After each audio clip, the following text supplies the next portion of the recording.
જય ગૌ માતા।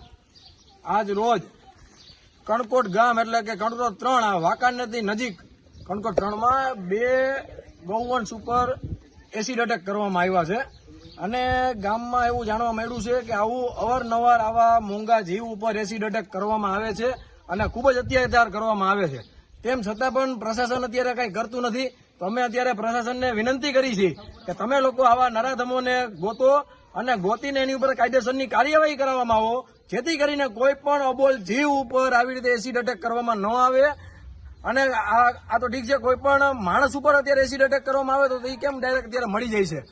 આ ગૌવંશ ઉપર એટેક કરવામાં આવે છે, એસિડ એટેક કરવામાં આવે છે તો એ હજી મળતા નથી। આની હાલત તમે જોઈ શકો, આ ખૂબ જ ગંભીર હાલત છે। અત્યારે બે ગૌવંશ ઉપર એસિડ એટેક કરવામાં આવ્યું છે અને એક ગૌવંશ પેલા એસિડ એટેક કરવામાં આવ્યું હતું, તેમ છતાંય પાછું થોડોક સમય પછી પાછું એની ઉપર એસિડ એટેક કરવામાં આવ્યો છે।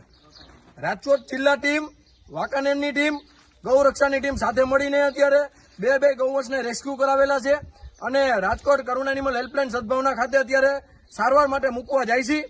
જય ગૌ માતા।